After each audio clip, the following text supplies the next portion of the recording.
Hello, everyone. Welcome to another episode of Sleep and Relax ASMR. This episode, I'm rambling about holidays and topics related, to that. And for those of you unfamiliar with this series, I pick a series of topics.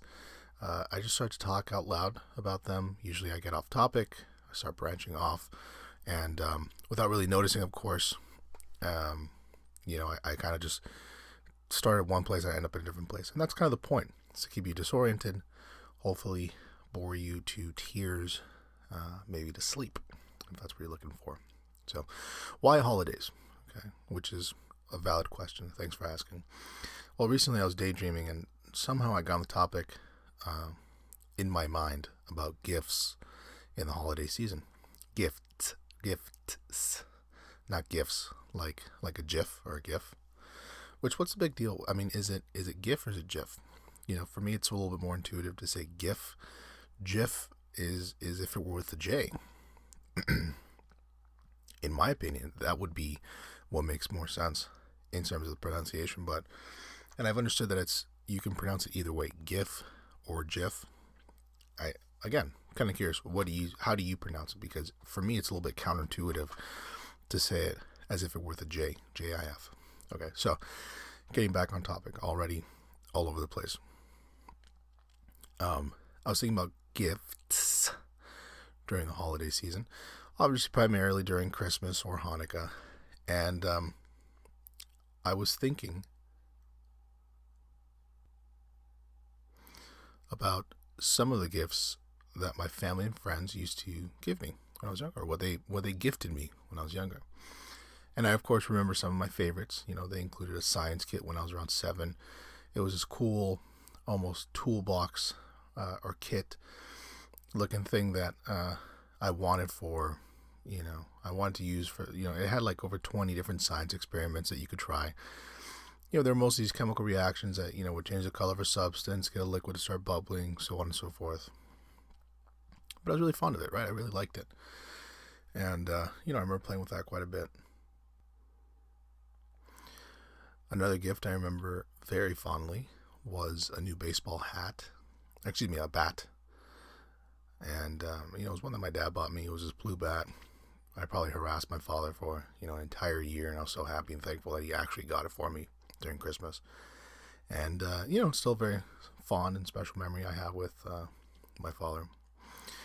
Now, of course, however, the big caveat in all this is now I'm a little bit older. I don't want to say I kind of loathe the holiday season. I just think the gift component of it used to be, really one of the, if not the highlight. Lost my voice there for a second. One of the highlights of the holiday season. And, but yeah, I'm a little bit down about them. And so obviously it's for two reasons. First off, I'm no longer receiving great gifts from family and friends. Usually the items are just gift cards, to restaurants I haven't been to or haven't gone to in a long time, or it's cash, and cash is great. But let's consider the economics here, okay? And I know that this is not Freakonomics Radio, and this is not, Planet Money or anything like that, or Motley Fool, but just consider the economics for a second. If a family member is giving me cash, and I gift cash back to said family member, then did it ever actually happen? My aunt gave me $30. I gave her a $30 Starbucks gift card since she always likes to get her coffee there in the morning. It's like we canceled each other out, and it kind of bothers me. Again, think about it. It's like if you give me 20, and a lot of times you'll come out losing, right? Because if you give someone a $40 or $50 gift card and they give you a $15 gas card, okay, great. If you have a vehicle, you're going to use that gas card, but you end up, and I get it, right? Don't take this the wrong way. I understand. The holiday season is not about yourself. It's about giving to others, being thankful for what you have.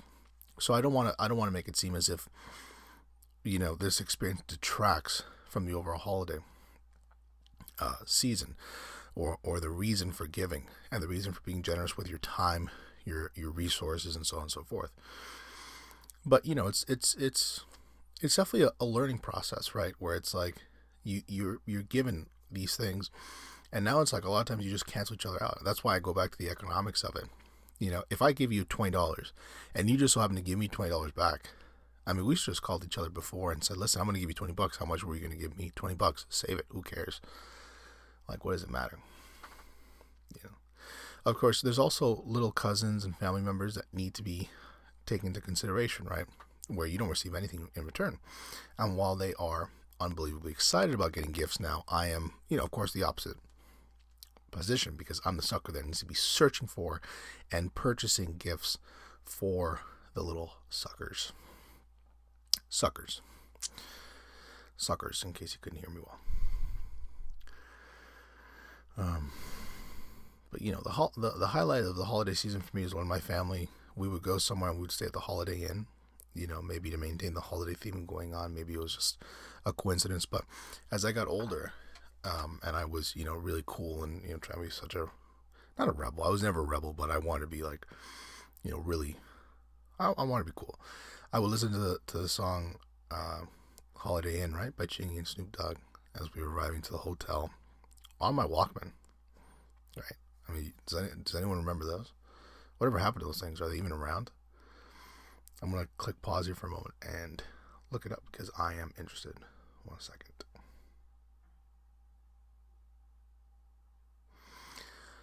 Okay, I'm back. It took me about a minute, but to you it sounds like I never left. The wonders of audio editing. So Walkman was a brand of Sony. Obviously, still a massive company, but Walkmen were no longer being manufactured by 2010. Now, here's what I find surprising. Walkman started being manufactured as early as 1979. I mean, I thought they were invented in the late 80s, maybe early 90s. But either way, Walkman lived a shorter life than I'm sure Sony expected, right? 79 to 2010. Founder of Sony, Masaru Ibuku, probably expected bigger and better things from the Walkman. So surprising, though. I mean, I don't really remember, I wasn't born in the 70s. I wasn't born in the 80s either, now that you're going to be wondering. But I don't know. I never really thought the Walkman were a thing before, say, 1988. I don't know. I used to always feel so cool walking around with my Walkman, right? Just as a kid. Like, just thinking, wow, this is the pinnacle of being hip and in style, and pulling up in the backseat of my parents' minivan and stepping out with those cheap headphones you were given from American Airlines back in the day. Like the headphones that look like two pieces of foam. Like, it looks like two pieces of foam just stuck on either side of a popsicle stick, and they sound like static throughout your ear. All you hear is like, sound like you can hear just, I mean, it's mostly static, and then the lyrics themselves almost, when, like, the singer was singing, it almost sounded like static, like hitting your ear. And it's hard to describe, but I'm sure anyone who's had experience with those old American Airlines headphones would know exactly what I mean. But yeah, I mean, believe it or not, I thought I was balling. I thought I was just the coolest guy on campus, and it's so embarrassing to look back at. My favorite CD to listen to when I first got my Walkman was 3 Doors Down, because my favorite song for maybe a solid 36 months was Kryptonite by said band. And I think the same thing, I think that was the name of the song, right? Maybe it was Superman. It was a song where the chorus is like, if I was alive and well, would you be there holding my hand? Or something like that. Like, if I'm alive and well, would you be there holding my head? I don't remember the lyrics. I do remember being convinced that we're saying, if I'm alive in a well, would you be there holding my head? So no kidding, every time I heard the song, I would picture someone being at the bottom of a small well, or a big well for that matter, with their significant other holding their head, instead of, like getting help, calling 911, getting the cops, getting a rope, get that guy out of a well. That used to be, and I was obsessed with it, right? Like I listened to that song. I get back from school, like before going to school, like pulling up to school, I was listening to that thinking, like, if I'm alive and well, would you be there holding my head? Being like, wow, this is so cool. I also listened to Sean Paul's Get Busy album on my Walkman. This is a true story.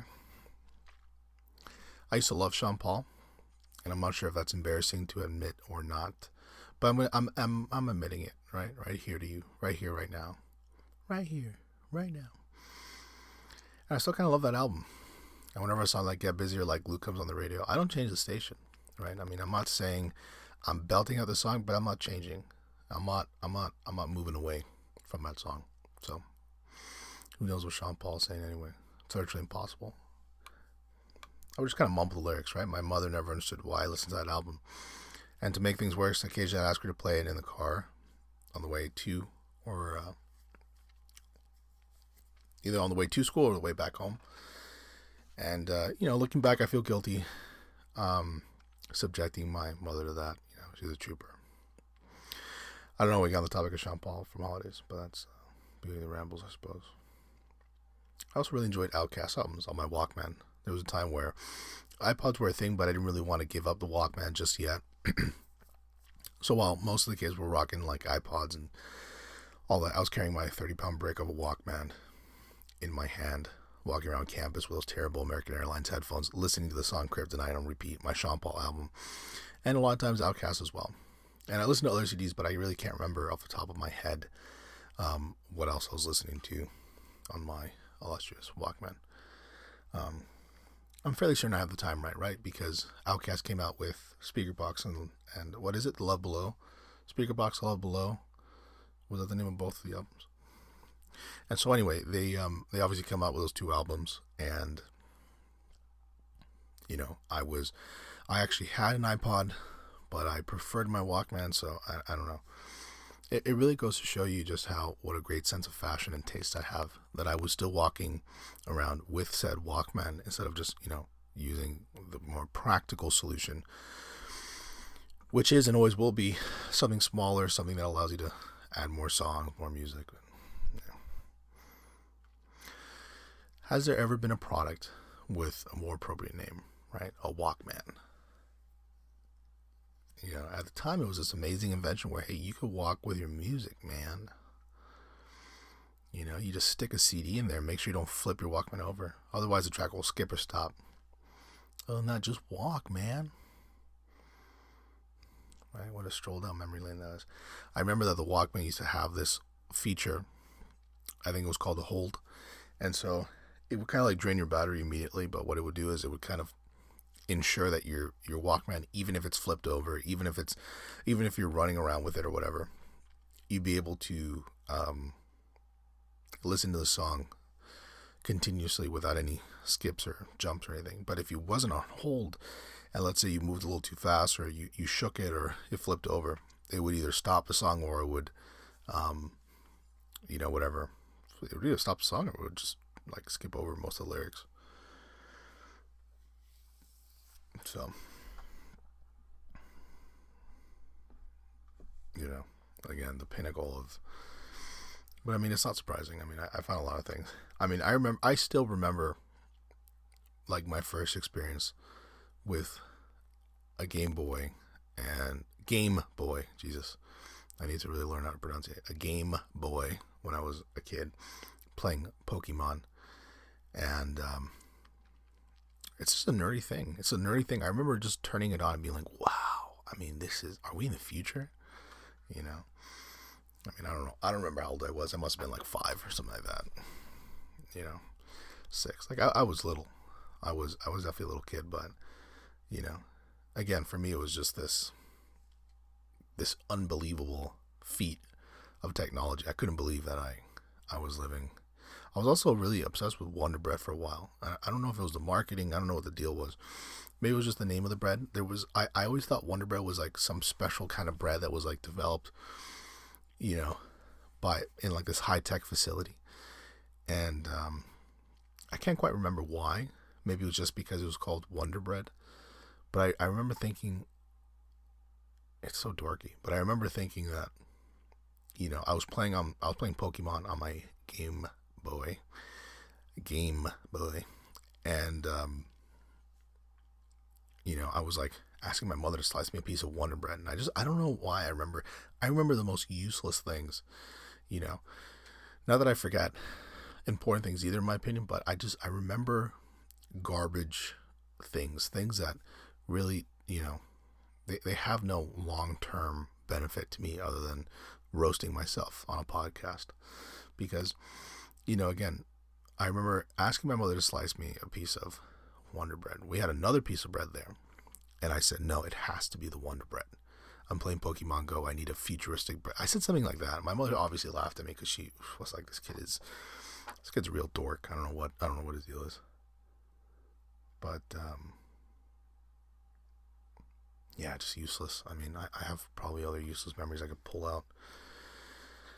I remember getting into a fight with my cousin one Thanksgiving because I just kept on following him around, and we didn't really fight that much. It's not like we got into a fist fight or even that much of a verbal altercation, but I was probably 6 and he was probably 9. And I just wanted to keep on following him around. And I remember we got into an argument about it, sort of, and my mother and his mother was like, you guys are cousins, you guys need to get along. But I remember the steps that we took. I remember we were at my grandmother's house, and I remember this sort of general experience. And again, it's useless, right? It's a useless memory that doesn't actually add to anything.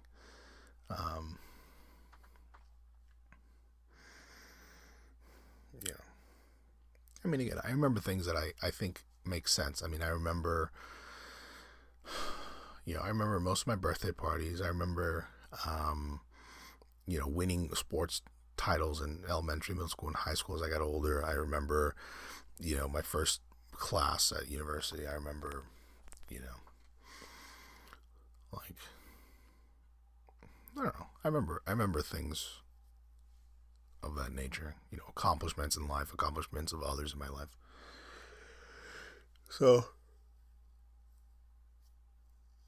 there's a lot of big yawn. I'm not even tired. Have you noticed that whenever you think about yawning and you yawn, it's almost like this inevitable snowball, and you almost need something to distract you from yawning so that you can kind of move on with your life. And what I mean by that is, I'll think about yawning, or I'll see someone yawn. I'll acknowledge in my head, oh God, that person's yawning. Inevitably, I start to yawn. And after I start to yawn, it's like my brain doesn't allow me. It's like I'm like a broken record. I continue to yawn, and I continue to sort of think about it until, I get my monkey brain gets distracted with something. It's just like, okay, you can get off it. Curious to know if anyone else has experiences like that. Where again, it's like I zone in on that, and I don't mean to, and so I'll just continue to yawn and yawn and yawn. So, again, I'm only dropping the good information today. I'm sure you better be asleep by now, because if you're listening to this, if you've listened to this entire episode and you're somehow awake for it, thank you. Thanks. Yeah, I can't say much else. It's interesting. Pretty soon we are coming up on 300 episodes. That for me is very exciting. I started this. This is still part of the ramble, I guess. So I'll just finish after this.